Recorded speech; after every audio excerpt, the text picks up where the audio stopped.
Hello friends, welcome to IAS PCS Kendra. Friends, इस video में हम 120 पेजेज 120 पेजेज नोट्स सीरीज के अंतर्गत इंडियन ज्योग्राफी की बात करने वाले हैं। इंडियन ज्योग्राफी का ये पहला लेक्चर है। बाकी वीडियोज के लिए डिस्क्रिप्शन बॉक्स में लिंक दिया हुआ है, तो आप जाकर उन वीडियोज को भी जरूर देख सकते हैं। और PDF के लिए डिस्क्रिप्शन बॉक्स में टेलीग्राम चैनल का भी लिंक दिया हुआ है, तो आप जाकर उस चैनल का सब्सक्रिप्शन भी ले सकते हैं। हाँ, कोई दिक्कत हो तो व्हाट्सएप नंबर भी दिया हुआ है, तो आप विदाउट टेंशन मैसेज भी कर सकते हैं, कोई भी दिक्कत हो। देखिए, इस नोट्स की बात की जाए तो आप BPSC की तैयारी कर रहे हो, या फिर किसी भी स्टेट PCC एग्जाम की तैयारी कर रहे हो, या फिर कोई अन्य वनडे एग्जाम हो उसकी भी तैयारी कर रहे हो, देखिए सिलेबस में जो भी चीज़ें हैं ना, उन चीज़ों को काफ़ी सिंपल और सिस्टमेटिक ढंग से यहाँ पर प्रेजेंट किया गया है, जिससे कि चीज़ों को पढ़ने में आपको काफ़ी आसानी होगी और समझने में भी काफ़ी आसानी होगी। कम टाइम में क्वालिटी रिवीजन के लिए ये नोट्स आपके लिए बेस्ट है। और ये वीडियो देखने के बाद तो आप आराम से 3 से 4 मिनट में एक पेज को रिवाइज कर लेंगे। हाँ, ये वीडियो चूंकि रिवीजन के पर्पस से बनाया जा रहा है, तो मैं इसमें उतना ही एक्सप्लेन करूंगा जितना की जरूरत है, ताकि वीडियो की लेंथ ज़्यादा लंबी नहीं हो। हाँ, उतना एक्सप्लेन जरूर कर दूंगा ताकि आपको कोई दिक्कत नहीं हो, कॉन्सेप्ट क्लियर हो जाए, उसके बाद आप आराम से रिवीजन करते रहें। वीडियो से रिवीजन करना है तो वीडियो से करते रहें, नोट से करना है तो नोट से करते रहें। चलिए, बिना किसी देरी के इस वीडियो को हम शुरू करते हैं, एक एक करके सारी बातों को डिस्कस करते हैं। सामान्य परिचय की बात की जाए तो विश्व में जो भारत का पोजीशन है, भारत की बात की जाए तो ये दक्षिण एशियाई देश है, ये तो आप जानते हैं। विश्व का लगभग कितनी % जनसंख्या भारत में निवास करती है? 17.5%, 2011 जनगणना के अकॉर्डिंग। विश्व में क्षेत्रफल की दृष्टि से देखा जाए तो भारत कितना कवर करता है? विश्व का कितना क्षेत्रफल?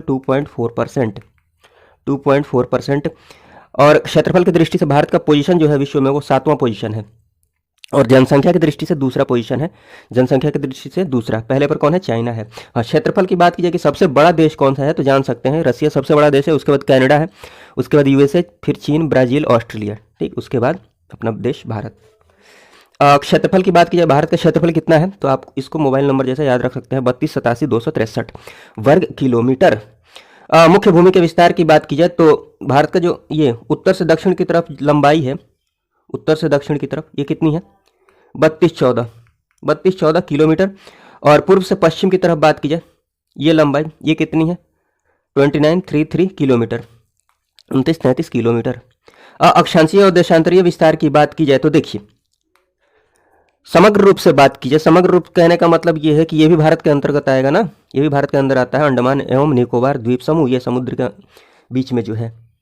तो समग्र रूप से बात की जाए तो भारत का जो अक्षांशीय विस्तार है ना, वो ये है, यहाँ से शुरू होता है 6 डिग्री 45 मिनट उत्तरी अक्षांश से लेकर कहाँ तक? इधर की तरफ 37 डिग्री 6 मिनट उत्तरी अक्षांश तक, ठीक है। हाँ, मुख्य भूमि की बात की जाए, मुख्य समग्र रूप से नहीं, मुख्य भूमि के अकॉर्डिंग बात की जाए तो देखिए यहाँ पर भारत की जो मुख्य भूमि है 8 डिग्री 4 मिनट उत्तरी अक्षांश से लेकर कहाँ तक? 37 डिग्री 6 मिनट उत्तरी अक्षांश तक। यहाँ पर मैंने लिख दिया है, टेंशन लेने की जरूरत नहीं है यहाँ पर।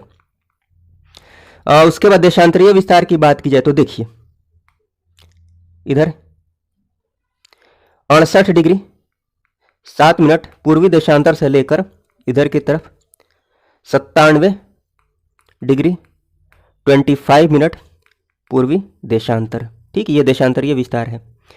दूरस्थ बिंदु की बात कर ली जाए, एक्सट्रीम पॉइंट्स की बात कर ली जाए कि सबसे उत्तर में कौन सा बिंदु है, सबसे दक्षिण में कौन सा है, सबसे पूर्व में और सबसे पश्चिम में। तो देखिए, सबसे उत्तर में बात कीजिए, भारत के सबसे उत्तर में तो ये है, लद्दाख में है इंदिरा कोल, ठीक, ये सियाचिन ग्लेशियर के अंतर्गत आएगा। इंदिरा कोल आप ध्यान रखिएगा, सबसे उत्तर में इंदिरा कोल। उसके बाद अगर मुख्य भूमि पर देखा जाए, भारत की जो मुख्य भूमि है उस पर देखा जाए तो सबसे उत्तर में कन्याकुमारी है, जो कि तमिलनाडु में है। बट समग्र रूप से बात किया जाए तो यहाँ पर है इंदिरा पॉइंट, यहाँ पर है कन्याकुमारी, यहाँ पर है इंदिरा पॉइंट। समग्र रूप से बात की जाए तो जो सबसे दक्षिणतम बिंदु है वो कौन सा बिंदु है? इंदिरा पॉइंट, जो कि ग्रेट निकोबार पर है। हाँ, सबसे पूर्वी बिंदु की बात की जाए तो यह अरुणाचल प्रदेश में है, कीबीथू।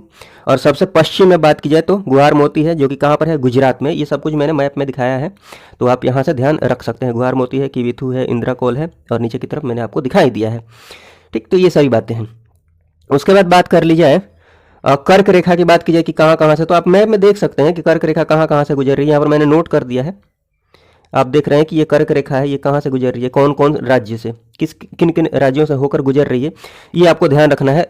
रटने से अच्छा है कि आप मैप में ध्यान रख लें, मैप से ध्यान रख लें। ये हो गया गुजरात, यहाँ पर देखिए, नहीं यहाँ पर देख लीजिए, ध्यान से देखिएगा, राजस्थान से भी ये कर्क रेखा होकर गुजर रही है, ठीक। फिर मध्य प्रदेश है, फिर यहाँ देखिए छत्तीसगढ़, फिर यहाँ देखिए रांची, फिर आगे देखिए यहाँ पर ये पश्चिम बंगाल है, उसके बाद आगे जाइए, त्रिपुरा है, मिजोरम है, ठीक है। तो ये सारी चीज़ें, ये सारे जो राज्य हैं इनसे होकर कर्क रेखा गुजर रही है। इनको मैंने यहाँ पर नोट डाउन कर दिया है। गुजरात से राजस्थान, मध्य प्रदेश, छत्तीसगढ़, झारखंड, पश्चिम बंगाल, त्रिपुरा, मिजोरम, पश्चिम से पूर्व की तरफ अगर क्रम आप ध्यान रखेंगे तो अच्छा ही रहेगा। मैप से ध्यान रखते हैं तो रटने की जरूरत है भी नहीं। और भारतीय मानक समय रेखा की बात की जाए जो कि 82.5 डिग्री पूर्वी देशांतर है, जो कहाँ से गुजरती है, किन किन राज्यों से, 5 राज्यों से होकर गुजरती है। आप मैप में भी देख सकते हैं, यहाँ पर मैंने लिख दिया है कि उत्तर प्रदेश से। उत्तर प्रदेश में ये नाम जरूर ध्यान रखिएगा, इंपॉर्टेंट है। उत्तर प्रदेश के नैनी से, जो कि कहाँ पर है, इलाहाबाद अर्थात प्रयागराज। उसके अलावा जो राज्य है, मध्य प्रदेश है, छत्तीसगढ़ है, उड़ीसा है, आंध्र प्रदेश है। और ये क्रम उत्तर से दक्षिण मैंने यहाँ दिखा दिया है। आप मैप से देखेंगे तो ये रटना नहीं पड़ेगा, ठीक, आराम से आप ये सब देख सकते हैं, ये लाइन। और इसमें भी आप ध्यान रख सकते हैं, ये कर्क रेखा वाले में कितने राज्यों से होकर गुजरती है कर्क रेखा, 8। उसके बाद जो मेनलैंड बाउंड्री है इंडिया की, भू सीमा, सीमा रेखा की बात कीजिए तो इसकी कुल लंबाई कितनी है, 15,106.7 किलोमीटर, 15,106, ऐसे याद रख लीजिए, 15,106.7 किलोमीटर। हाँ, उसके बाद इसकी बात कर लीजिए, जो इसकी तट रेखा है, समुद्र से लगी हुई सीमा, तो कुल तट रेखा द्वीपों सहित जो अंडमान निकोबार द्वीप समूह है उनको साथ में लेकर बात की जाए तो कितना है, 75.6 किलोमीटर, 0.6 किलोमीटर, ठीक है, थोड़ा सा ध्यान रखिएगा। निकटतम पड़ोसी देश की बात की जाए, निकटतम जो पड़ोसी देश हैं, कुल 9 देश हैं, नाम ध्यान रख सकते हैं, मैप में आप देख ही सकते हैं। पाकिस्तान है, अफगानिस्तान है, चीन है, नेपाल है, भूटान है, म्यांमार है, बांग्लादेश है, मालदीव है, श्रीलंका है। लेकिन आपको विशेष रूप से एक दो बातें ध्यान रखनी है। जैसे ये आप ध्यान रख लीजिएगा कि स्थलीय सीमा नहीं लगती है किन देशों के साथ, मालदीव के साथ। ये पड़ोसी देश तो है बट स्थलीय सीमा मतलब जो ये क्या बोलते हैं, मतलब समुद्री सीमा लगती है। ये जो भूखंड वाली सीमा है ना, ये नहीं लगती है, भूखंड वाली सीमा नहीं लगती है। किन 2 देशों से, एक मालदीव से इधर की तरफ है और एक श्रीलंका से, यहाँ देख रहे हैं। श्रीलंका और भारत को अलग करने वाला जो ये स्ट्रेट है, जलडमरू मध्य है, उसका नाम क्या है, पाक स्ट्रेट, PALK, पाक स्ट्रेट। उसके बाद हाँ, ये ध्यान रख सकते हैं कि सबसे लंबी जो स्थलीय सीमा लगती है किसके साथ लगती है, कौन से देश के साथ, तो बांग्लादेश के साथ। इंपॉर्टेंट है, ध्यान रखिएगा। लंबाई कितनी, 4096.7 किलोमीटर, ये ध्यान जरूर रखिएगा, 4096.7 किलोमीटर। सबसे छोटी सीमा की बात की जाए, स्थलीय सीमा, ये भी बहुत इंपॉर्टेंट है। अफगानिस्तान के साथ सीमा लगती है, भारत की छोटी सी सीमा है 106 किलोमीटर की। भारत पाकिस्तान के बीच जो भारत पाकिस्तान सीमा रेखा है उसको किस नाम से जानते हैं, रेडक्लिफ रेखा, रेडक्लिफ लाइन। भारत चीन की जो सीमा रेखा है उसको कौन सी रेखा अलग करती है, मैकमोहन रेखा। भारत अफगानिस्तान के बीच में जो सीमा रेखा है उसको किस नाम से जानते हैं, डूरंड रेखा। और भारत श्रीलंका के बीच में ये मैंने अभी बता दिया है कि पाक जलडमरू मध्य है, पाक स्ट्रेट भारत और श्रीलंका को अलग करता है। तो उसके बाद हाँ, ये कुछ एक बातें हैं, ध्यान रख सकते हैं आप। बंगाल की खाड़ी इधर की तरफ, अरब सागर, ठीक है, इधर की तरफ, और नीचे में इधर हिंद महासागर। इनका जो मिलान बिंदु है ना, ये कहाँ पर है, यहाँ पर ये मिलते हैं।